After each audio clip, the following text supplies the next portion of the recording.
I don't do readings because I can't do the accents in my own book. I can do Peter's, but I can't do anyone else's. And my Scottish accent is so bad, I don't dare go near Dr. Wally. And my African accents are just as dire. So I leave that to Cobner, who was in fact hired because he could do all of those accents. It was like, how many accents can you do? 75, good, you're hired. And I don't know if any of you listen to the audiobooks. Who listens to the audiobooks? They're narrated by a lovely man called Cobner Holbrook Smith, who's getting very grand and quite expensive now. He's coming back from Los Angeles. We're going to lose him. I know we are. It's Dad. And he can do lots of accents, and I like to phone him up and say, what accents can't you do? And he says, Belfast. So I put a Belfast character. Last book. If you're wondering, for those of you that's read Foxglove Summer, why Herefordshire has a randomly Belfast forensics officer in their staff, that's why. I wasn't cruel, I only gave him 3 lines. So that's why I don't do the readings. I don't do a spiel. I once did one in Newport. I've never been back to Newport since. I mean, many people say Newport, you shouldn't go back. But I did Newport, and I went so badly that I was traumatized. So what I do is, in fact, a long extended Q&A session whereby you ask me questions and I answer them. Don't panic. I can make one question last 20 minutes, if I have to, as long as it's a good question. On the other hand, and it has several advantages and several disadvantages. The principal advantage is, of course, at least one person will be interested in what I'm talking about, which is more than said if you do a set speech, you're looking at the audience and going, why are we here again? I don't know. And the principal disadvantage is that if you don't ask me questions, we're all going to look a bit silly here, looking at each other like this. So, on to the first question. Has anyone got a question? Gentleman at the back. Yeah, I'll start with this. With your name as Aaronovitch, do you have any Russian or Eastern European? Well, yes. Where particularly is that name? I would love to say that my brother took my father took it as a nom de plume or something exotic like that because he was from Barnsley. But no, his parents were from Lithuania in the 1900s. They were pogromed back in the old days of the Russian Empire. They were pogromed out of Lithuania in about 1900. They headed from New York, got London. That tragic story. I could have been American. Damn. So that's where the Aaronovitch comes from. Ironically, nobody else in his family kept the name except for my dad's parents. So there were lots. It's a very common name. It just means Aaron, son of Aaron, which is a very common Jewish Lithuanian name. And so there were lots and lots and lots of people called Aaronovitch who came over in the 1900s, you know. And most of them changed their name to Green and Jones and sometimes Aaronson or just Aaron. But the only one, ironically, the only secular, totally secular set of Jews in the East End, being my grandparents, they didn't change their name. And so therefore me and my brother and the rest of my family are the only Aaronovitches in London, which makes us very easy to find in the phone book. Or at least it used to before when there was such things as phone books. Of course there isn't now. So very easy to find on the internet. Very easy for me to look at myself on the internet. Occasionally, some poor police chief in Jerusalem, I get to see what he's up to as well. And someone once swore at me on Twitter thinking I was him, so he's obviously not a very popular guy. What she swore at me in Hebrew, so I hadn't got the faintest idea what he was talking about. So yes, so that's where the name comes from. My mum comes from good Lancastrian stock. You know, sort of total empire, the Raj, that kind of sort of sets of people. Her father was a captain in the British Army in India, and she was actually born in Rawalpindi and came over and all that kind of stuff. And they had like 8 families, and it was. You look at the family tree; it's just ridiculous because her mother died of an insect bite in 1922. Which is, there you go. People forget this, and we're going to find out when the antibiotics go all off, what it's like to actually die of things like insect bites, which you can actually do when you don't have antibiotics. And her father remarried, and it all got very, very complicated. As a result, I had about 47 uncles, of which I only know 3, because most of them were dead by the time I was born. So this gives me a lot of insight into Peter Grant's family, because it's like the 37 uncles and the 58 aunts, and the people that just wandered into the family and never left. So that's where a lot of that comes from. Did something in particular move you out of London into the countryside? Yes, there's this long-standing rule about writing that if your character's getting too comfortable, you have to do something to them. And I decided to send him to Herefordshire. I sent him to Herefordshire because it's the most rural British English county that's not northern or in Cornwall. The reason for that is if you make it a northern, then you get into the whole north-south thing. And if you make it Cornwall, then you get into the whole Celtic thing. And so I wanted somewhere where there wasn't going to be any of that fuss. There was going to be a straight rural versus towny aggro, and that was why he went to Herefordshire. And I liked it because I liked Herefordshire. Herefordshire is very nice, and also because Phil Rickman sets his books there. Yes. And I thought, I'm going to trample over your landscape.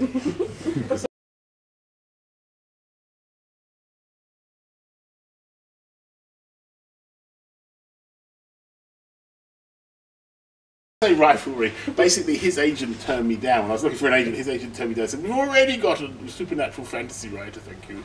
His name's Phil Rickman. I'd never heard of him." So I read all his books going, "You bastard!"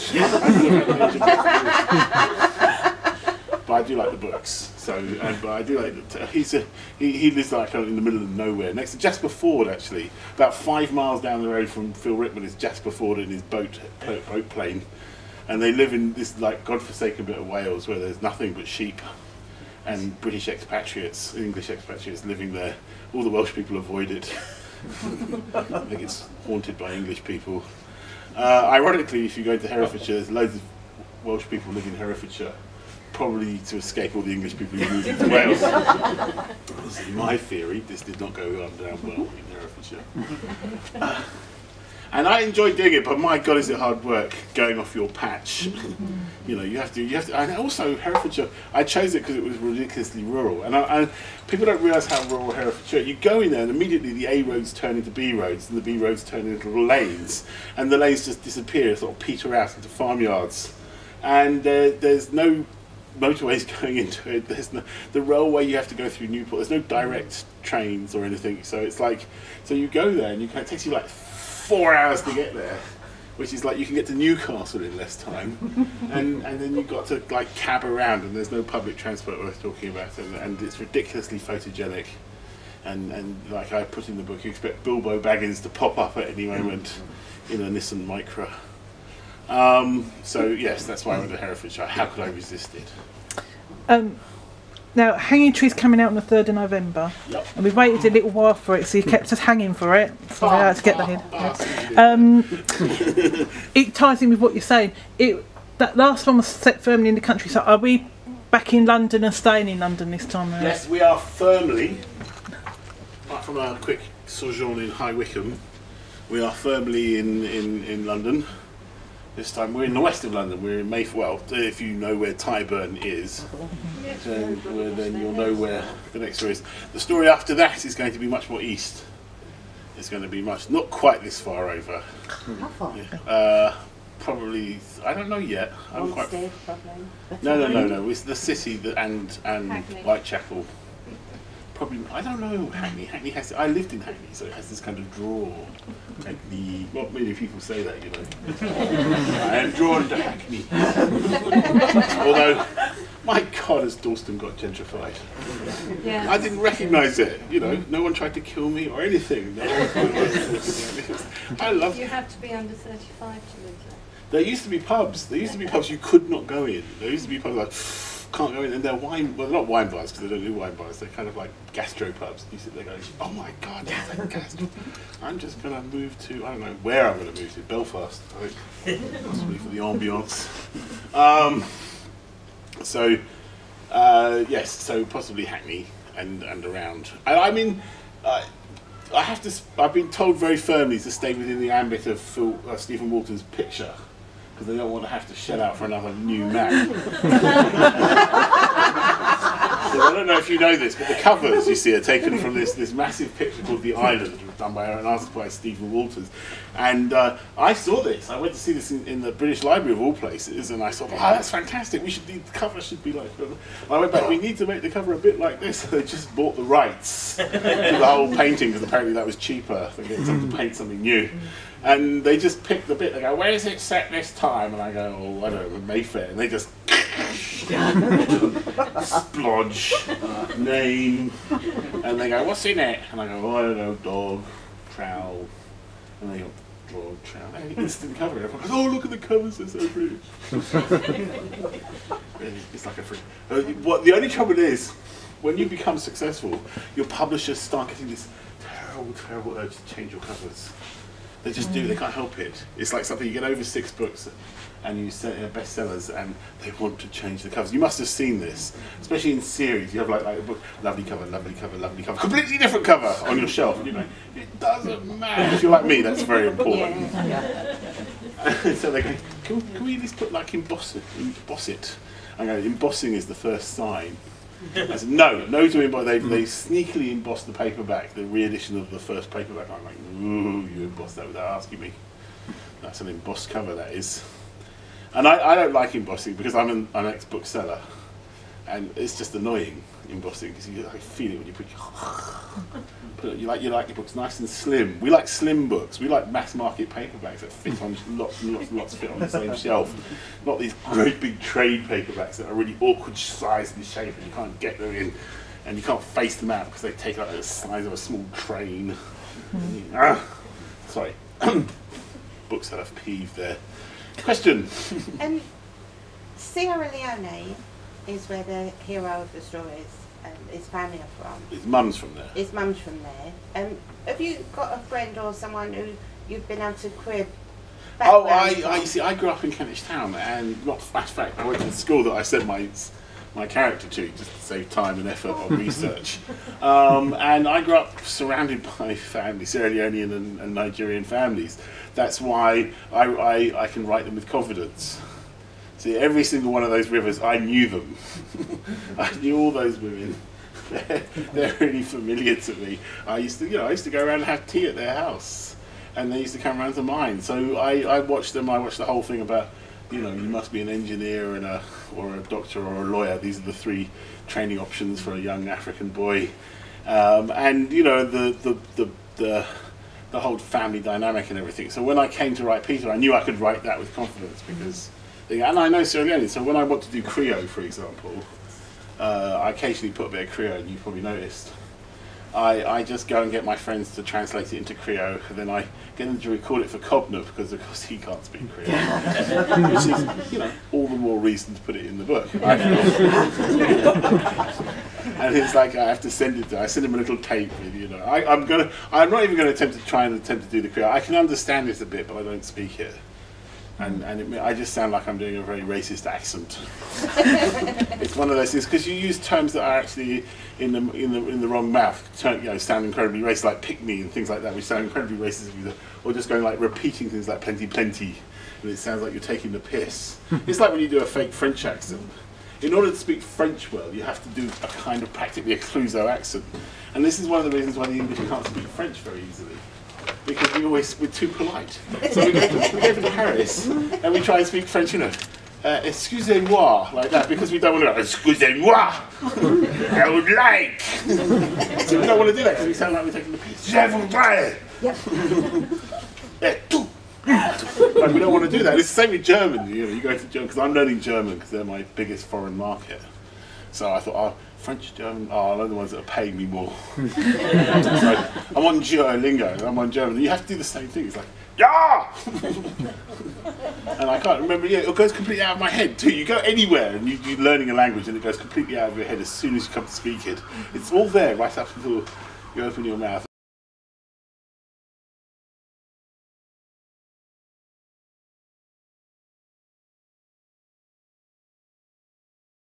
I wish there were secrets of my success, because I would have done it like 20 years ago if I had known how to do it. Was that easy. There are no secrets to success. You write what you like, and then hopefully other people like it. That's the best you can do. You can't. There are people who say, "Oh, you must research your market." I absolutely guarantee, if you aim for the zeitgeist, by the time you've written your novel, you will have missed the zeitgeist. It is gone. And since no one knows what the next zeitgeist is going to be, because it's a moving target, there's no point in trying to work out what's going to be popular next. So you just write what you like. Write what you have to write well. And I recommend a book called How Not to Write a Novel by Howard Mifflin-Mark and somebody else. And basically it goes through all the things that will guarantee you won't get published. All the various things if you put in your book. My favourite being, "Oh, Mrs. Pretty Paws, you know me so well," which is like, why you don't put cute cats into your, that know everything you're talking about into your, "Oh, Mrs. Pretty Paws, you know me so," you just don't. And my favourite one is, our advice to you is, if you put a dream sequence, cut out all the dream sequences but one, and then cut that one out as well. and useful kind of advice like that, you see. So it's full of kind of very useful things like that. So I recommend that for just kind of style. But in the end, in content, you should write about something you want to write about. I mean, I always started on the basis of like, they're not writing books I want to read. I will go and buy, I run out of books that I want to read. So this is the whole basis of fan fiction, essentially. See, except that if you make it your original work, then you don't end up on a sad little bit of the internet somewhere. You get to get money, which is very important. You see, once you're a professional writer, you can't write for free anymore. You stop. It's like you resent things like letters. You sit in front of the WordPress. I had to write a letter to my son's going to university, and I'm trying to get him accommodation. I had to write a letter. And I really resented writing the letter. I'm going, "Do you know I get paid for this? Time is money. Words are money. No, I don't want to write you a letter. You should just bow down. Give him a room. Got something. Get rid of him. Work to do." Another question. Come on. You're very descriptive. Did you start off writing books, or did you start off writing something else? Well, my career started with scripts.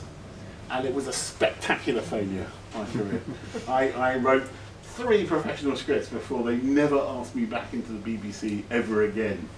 I don't know what I did, but I did something wrong and they never let me back. I've always been quite descriptive. It's you have your own style. When you write, you will find your own style, and my style is very descriptive. Other people are very terse. I mean, I've never seen a sentence I wouldn't want to put 6 or 7 subordinate clauses into, and against the advice, which is always write very short, simple sentences. You will find your own style. If you write, you will find your own style. You have to find your own style. You cannot write someone else's. There are some good things, like just don't put adjectives in if you can help it. Don't use anything except said or asked. Except once every and don't put an adjective on that. I can't remember. There's a term for that, but I can't remember what it is.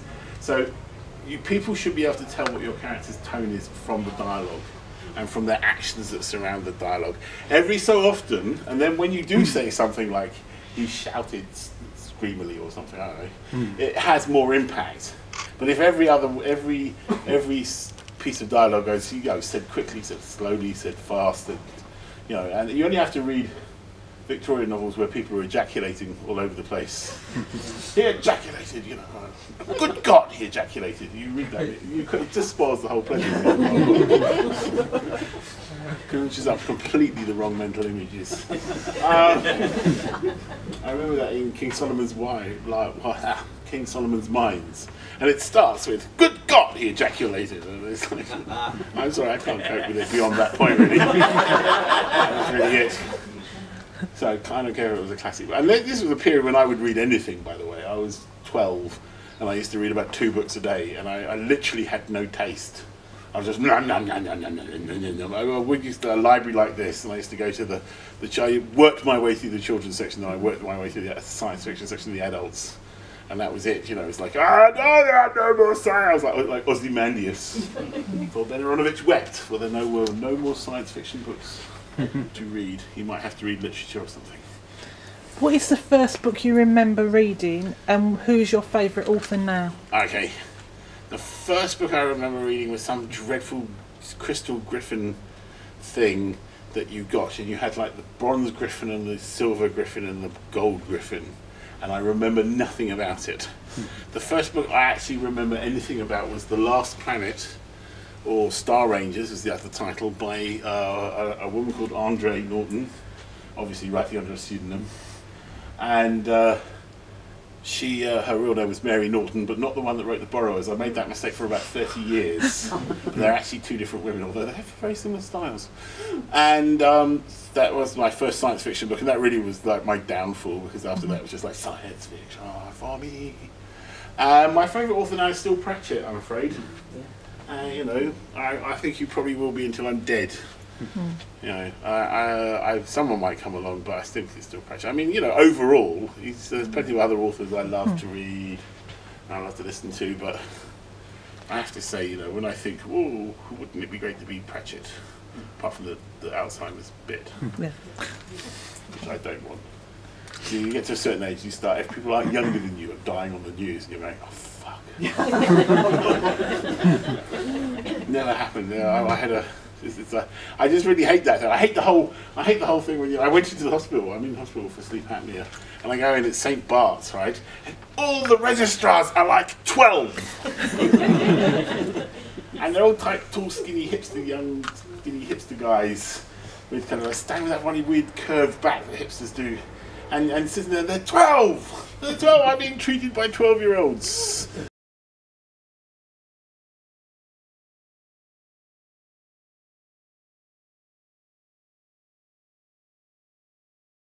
Took time off to have babies, came back, they discovered DNA. I mean, that's what can happen to you if you're doing these fields. You could she came back, the entire order of biology had been overthrown overnight while she was off having a kid. You know, and she came back to, I'm not doing that anymore. No more biology for me. So you have to be careful. That's the great thing about writing, of course. It doesn't go out of date. The delivery system may change, but the actual product doesn't. You still have to write, people still have to read it, even if they you know, project it directly onto the eyeball or whatever's coming next. That would be great. People walk down the street going, they'll probably inject it into us. Yes, I'm totally down with that. I don't care, as long as it costs $7.99 recommended retail price. I'm good with injections. As long as I don't have to take them, I'm good. You guys, oh, that was quite a good book. I do like the end though. You imagine that you're stuck with it, literally. Oh God, no, I can't unread that. It's like the terrible thing, you can't unsee a film, a really bad film. You can't, really did not need to see that. 9.5 weeks, that was mine. Why did I see that film? So much of that film. It's the money throwing bit. I hate that film. Caligula wasn't much better, I have to say. They were out about the same week, 2 weeks apart, by the way. I went through this phase where I was working in a wine bar, and I was 17, 18, and I was working in a wine bar, and I worked during the day, and then this is back in the way old days when bars closed between lunchtime and opening up again. They don't do that anymore.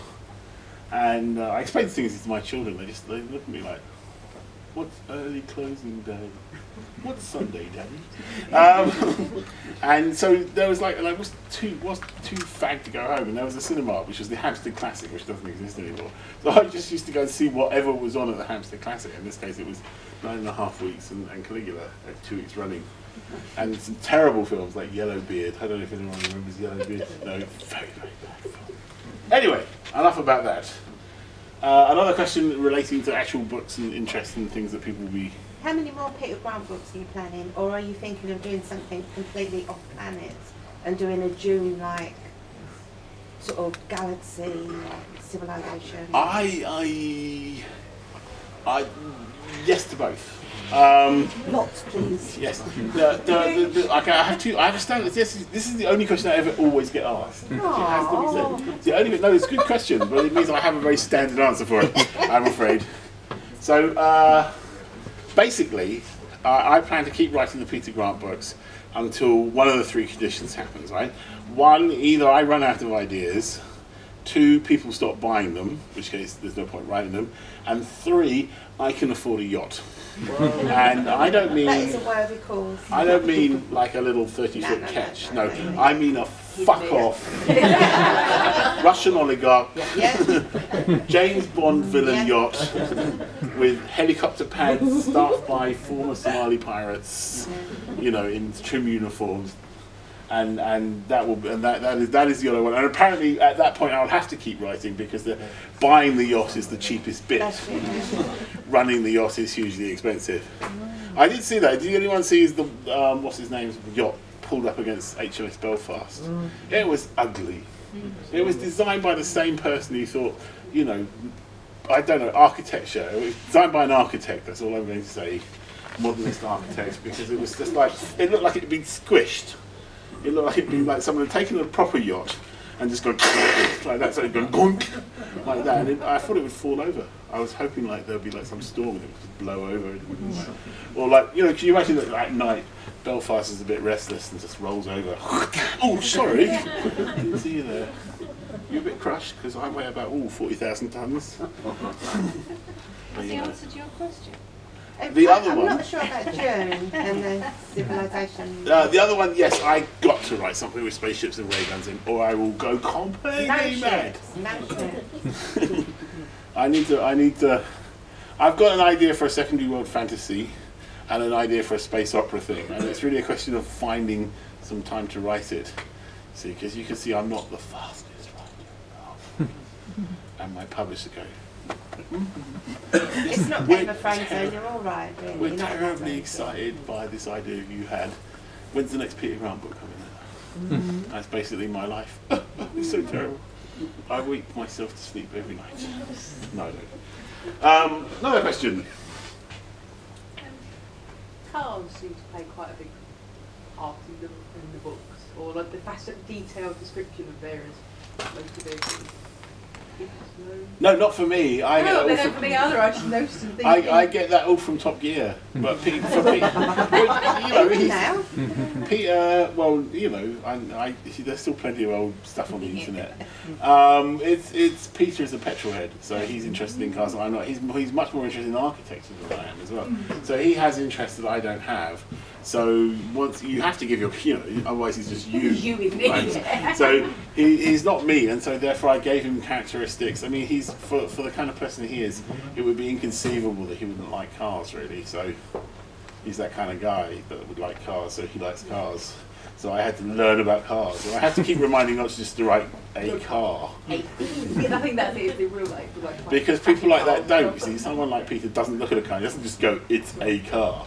He goes, you know, it's a 4-wheel drive Toyota something. What characteristics of yours does he share then? Humour.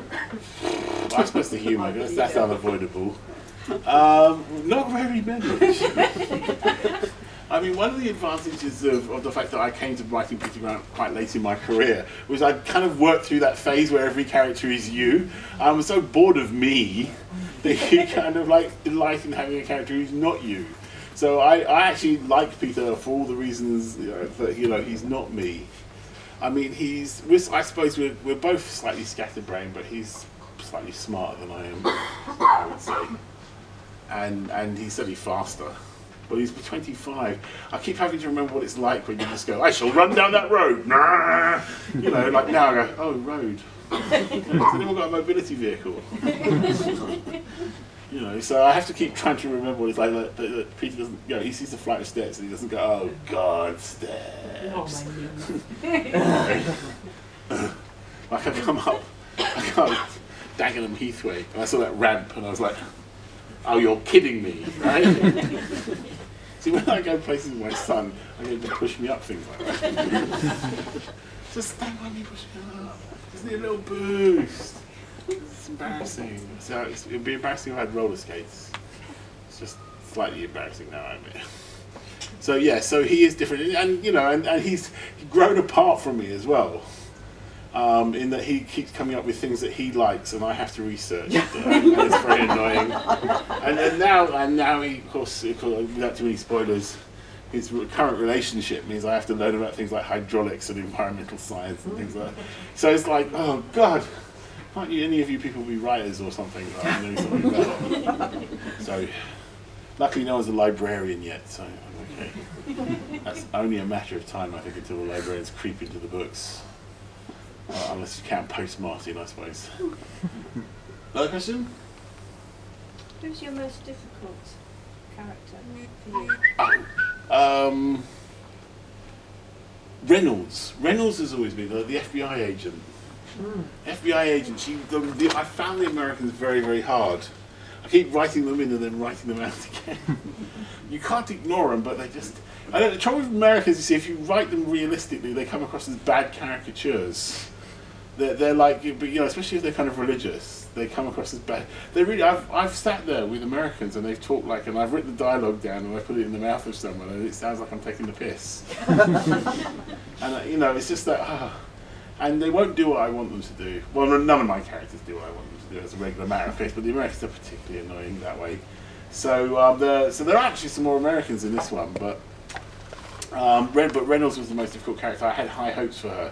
And she started to warm up towards the end of the book, but she was a pain. She fought me the whole way through writing of Whispers Underground. It wasn't until they were doing the three-man underground sewer luge team suddenly that she sort of really came alive. And at that point, you know, I think when she bonded with Peter and Jagged, then I think that, you know, that was the thing. Nightingale is a doddle to write, in case you're wondering. Nightingale is a delight. Peter and Nightingale are the two easiest characters to write. Not writing them is my main problem. Like, you know, when I was writing that letter to the landlord, you know, I had to kind of be Nightingale rather than Peter.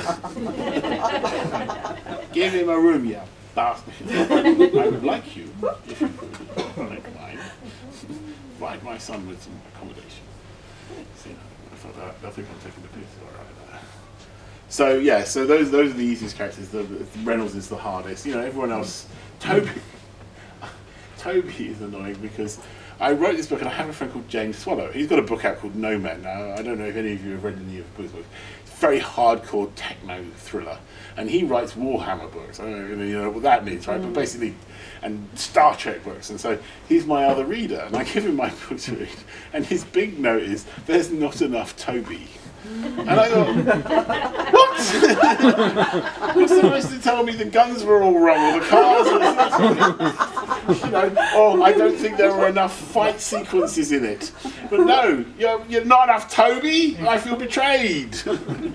So Toby gets short shrift in the next book, I'm afraid. Although he does get a slight comatose from eating too many cakes at one point.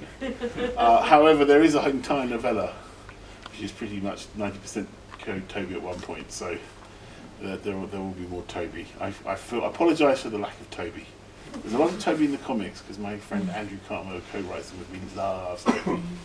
Puts him into it, and so does the illustrator. The illustrator loves Toby, so they conspire against me to slip him into every story. Wouldn't it be great if Toby just ran in at this point? Just having random intervals, lick someone's face, run out again. It's 5 panels, yeah. They'll love him. He's a dog.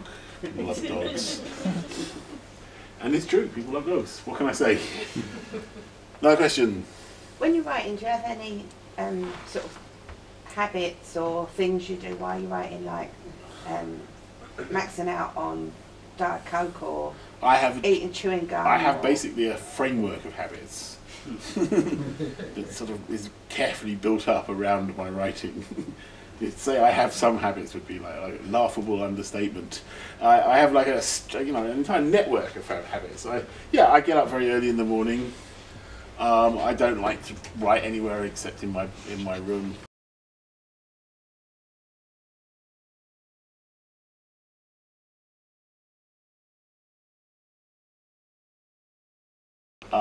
I drink about 1 cup of coffee per hour.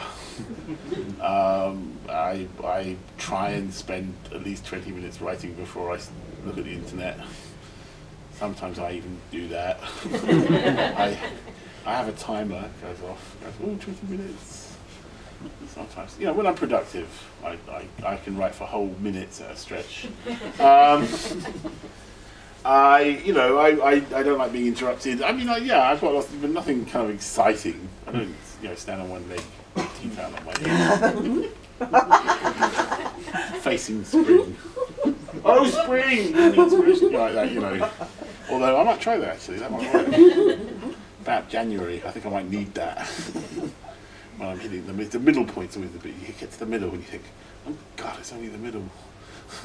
Feels like freaking forever. And I write short books, you know. This is what I don't understand. I've got friends that write like 200,000 word things, and I think, how the fuck do you do that? I mean, I'm like 30,000 words in, and I'm going, God, this is hard work. That's their opening chapter. You know, George R.R. Martin calls that a novella. Goes, oh no, I just wrote that as a quick thing to knock out on the internet. Well, keep people happy while they're waiting for, you know, the winds of winter.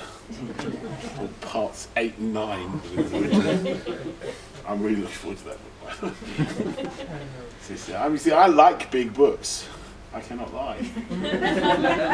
The other brothers may deny. I've actually written that song, by the way. I couldn't resist. I just said that. I like big books and cannot lie. The other brothers may deny. Like a big plot gets in your face. I just like it. I like Peter Hamilton. Has anyone read any Peter Hamilton? Peter Hamilton writes books that thick, and that's like this. That's one of trilogy. I mean, they are just ridiculous books, and I love them. Because it's like good value for money. That's when you're young. You see, that's why these books are so popular. You can't hold them. Well, that's, you see. They get difficult to hold. When I was younger, I could stand on a bus with a Peter Hamilton like that. I had that much hand grip. Like on the one, and you could use them as a weapon if you were attacking, or a shield at least. Very useful. Yeah, the trouble is with big books, though, the pages fall out. Yeah. Mine don't. Spine breaks, doesn't it? Yeah. Yes, they do if you do that. Well, it's a library book. It's a library book. Oh well, yes, if more than one person uses them. But that's all right. I always used to get them out of the library. Well, I like the library because you get big books in libraries, because like you know, proper hardbacks, and that's always a nice thing to have, is a proper hardback. I like a proper hardback. Not in my bookseller hat though. My bookseller hat. No to hardbacks. All books should be mass market paperbacks that size with very, very small writing. That's what I like. Mandatory fall on the shelf. Yes. Where did the young female rivers come from? What do you mean, like in Well, no, the mum at Thames has walked into the Thames and... I'm not going to tell you. It's in fact, to quote a singer from the 1980s, a mystery. Oh, yeah. Okay, do I get another replacement question? Yes. You have tantalising hints about other countries having their own versions of the folly. Yes. Have you fleshed some of these out in your mind? Yes and no. The trouble is, you see, I know Britain very well, so it's very easy for me to write the folly of Britain. The moment you go somewhere else, you're talking about, you know, thousands of years of history and thousands of years of different culture, so it becomes much harder. But I have been fleshing out recently the Germans, so I've sort of fleshed out the Americans and I've sort of fleshed out the Germans a bit, to a certain extent, not enough that I can maybe introduce a German character. I have a German character ready. I don't know what he's for. I often end up with characters and I don't know what they're for. And so, you know, this is fun. He's sitting by the side going, when am I going to be in a book? I'm not going to be in this book. I'm not in this book. You developed me last year. I waited. I waited patiently. Because there was no book. I was in a hanging tree and I was not in it. Then you tell me I'm not in the next one. But this is disappointing. So, you know. So, but he might turn up in book 8. I don't know. You ask me how many books I write. I've still got characters queuing up in the green room. That's not even counting the Swedish characters I've got. I haven't got a Swedish Women of the Folly, but I have got a Swedish story which I would like to tell. Entirely because I want to take the piss out of Scandi Noir books. And I want a detective. I want Peter to be teamed up with detectives so depressed that they can't get up in the morning. So like he's in a car and it's like, oh, life is terrible. It is full of woe. It's going, God, kill me. Yeah, but you could have Living Fjords, couldn't you? And sort of immortal Viking. I came up with the idea when I flew. I went to Sweden. Very nice, very sweet. Especially if somebody else is paying. Very expensive otherwise. And you fly into Stockholm and you fly over Sweden and you look down this forest, lake, and you realise that like all the cities and towns are tiny little pinpricks in what is essentially this vast forest studded with the occasional lake. And that's when I realised that's what the story was going. You know, lakes and forests, things that live in the forest and things that live in lakes. So that's what it's going to be. Apart from that, I have no idea what it's about, except that, you know, I'm going to have a very actually, I was thinking of going the other way. I was thinking of having a very matronly, middle-aged police officer who's very cheerful, has 3 kids, and keeps making inappropriate sexual remarks. Just to kind of break her. Although she might wear a nice jumper. I thought I might have a look. Sort of the anti. What's the name? You know. Yeah, I love my job. Yes, it's good. Yes. They speak beautiful English. It's great. They get all your jokes and everything. Although they're too polite not to laugh. One of the two. I couldn't work it out. I think they were laughing. It's hard to tell. And they love coffee. They have this thing called fika. And it is sacred in Sweden. It is sacred, the fika. When it is time for the fika, which is the coffee break, everything stops. It is beautiful. It's like returning to the 50s in Britain. It's great. Everything stops. Roadworks, traffic, policing, you know. And they have a book, and what they have is tradition of the 7 types of cake. You have 7 types of cake that you serve with your fika. And you know, you've got to love a country with 7 types of cake and fika. I'm sorry, I wouldn't move there because of course it's forest and lakes, and I get a nosebleed when the population density falls below about 6,000 per square kilometre, or I leave zone 2 in that for that matter.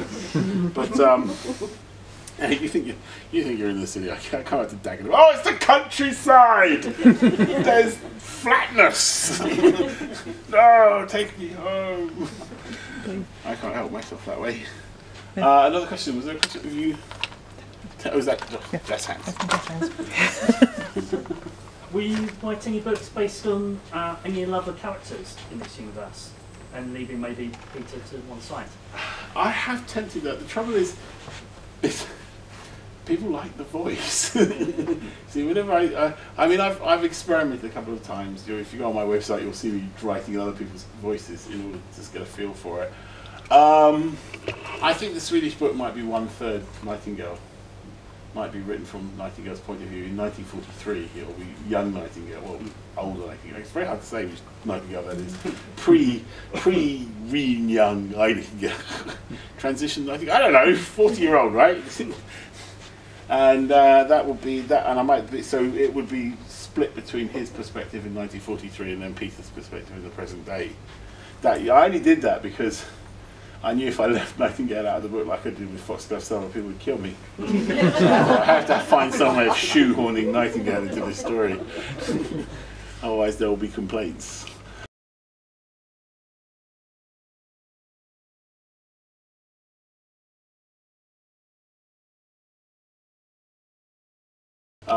We're called What Abigail Did During Her Summer Holidays. That might still happen, but I can't do modern London slang. It's really embarrassing. I just about can do bare sick, and if I keep a dictionary by my side, I can fake it for like 3 lines. I couldn't sustain kind of like a whole book from her point of view. So I might do that from a 3rd person. I might do books from a from the 3rd person perspective, rather than as a narrative. Or I might cheat really badly, and you have Peter narrate it as he heard it. So that's like the best of both worlds, right? Because he does that a lot. If you read the books, I get bored of people talking in my books, and I go, get on with the story. So I then elide into description. Peter's kind of paraphrasing of what people have said, and it's always written in kind of Peter's way, like little Peter, and you can get away with that. So I might try that, but I think I'd try it in a short story before I try it on a novel, because as you've noticed, I'm quite slow with novels. They take a long time. Well, the novels don't take a long time. The procrastination in between the writing takes longer time, and the not writing the novel actually takes longer than the novel has to be said. I've got a challenge for you, Ben. I've got some quick fire questions, but you've got to keep your answers short and preferably 1 word. All right. All right. So should we have a go? See if we can do it. Right. Okay then. Star Wars or Star Trek? Both. Okay. PC or Mac? PC. Handwritten or print? Print. Favourite Doctor? As in who? Well, I have to say Sylvester because he was mine. Gold or silver? Gold or silver? Silver. Night or day? Day. Tea or coffee? Coffee. Books or movies? Books. Cake or pie? Cake. Call or text? What? Call or text? Corn or text? Cool. Call. Oh, cool. Picnic or nice restaurant? What? Picnic or nice restaurant? Nice restaurant. Nice restaurant. You've never had a picnic. I think I had my last picnic. Yeah, He's always in restaurants. You're hesitating. I know, actually, what I was thinking, what I really like is a cafe in a park. Yeah. Thus combining two at the same time without actually having, any wasps biting me while I'm there. All right. Mortgage or rent? Oh, mortgage. Personal chef or personal trainer? Personal trainer, got one. Laptop or desktop? Desktop. Wash dishes or do the laundry? Which one do I prefer to do, or Yeah. which one can I persuade my son to do? Wash dishes because I can get my son to do the laundry now, but I can't get him to wash the dishes properly. Money or fame? Money because you can buy fame. Sci-fi or fantasy? I don't. I deny the distinction. Okay. Fruit or vegetables? Fruit. Wine or beer? Neither. Board games or video games? Video games. Only because I hate people. Alright. Town or country? I think I know this one. Town. Comedy or mystery? Oh, can I have a comedy mystery? No. Okay. Jazz or classical? Classical. Tattoos or piercings? Tattoos. Antique or new? Depends on what we're talking about. I mean, antique furniture, yes. Okay. Antique cars, no. Okay. Pet hate? Pet hate. I hate the pettiness that you can come across. That's what I hate. I hate that kind of nasty little narrow-minded, lazy pettiness that you can come across. Where people won't lift a finger, won't. Because actually most people will. Most people will help you. Most people will go out their way to be pleasant. But every so often you'll run into someone in a position of authority, usually minor authority, and you get that kind of pettiness, and I hate that. That's my pet hate. Alright. Weapon of choice? Weapon of choice. Drone. Okay. Bond or born? Bond or born? Bond. Selling books or writing them? Writing them every day. Your first ever memory? I think it's my father fitting what now looks like an incredibly dangerous electric bar heater to the ceiling in what was to be my bedroom.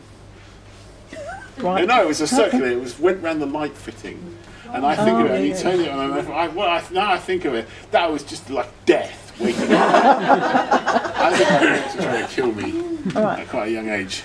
Last meal? Last meal, I had cake. You served it. Okay. Football or cricket? Neither. Cats or dogs? Dogs. What was your last dream about? I dreamt I was late handing in my book. I won't let you off. Well, the funny thing was I'd handed in the book. That's what I found hilarious about. So I kind of had that kind of moment in your dream. You're having your dream and you go, ha! I've done this! I can't be dreaming about this. I've done it! Ha! So it kind of lost a lot of its pain. Okay. CD or records? MP3s. Okay. The last film you watched at the cinema? Oh God, went with no, it wasn't Zootopia. It was something else. God, it was Suicide Squad. And what's your ideal day? My ideal day. I wake up in the morning. I roll out of bed. No one disturbs me all day, and I get tons of writing done. Brilliant. And drink lots of coffee. Brilliant. I think that takes us to 8 o'clock. Well, thank you very much. You've been And I'd like to. Yep. Thank you. I will be doing a signing, although I admit, because the book doesn't come out until next month. Some of you might not need anything signed, but if you do, or you just want me to randomly sign pieces of paper, other people's books, I'm pretty much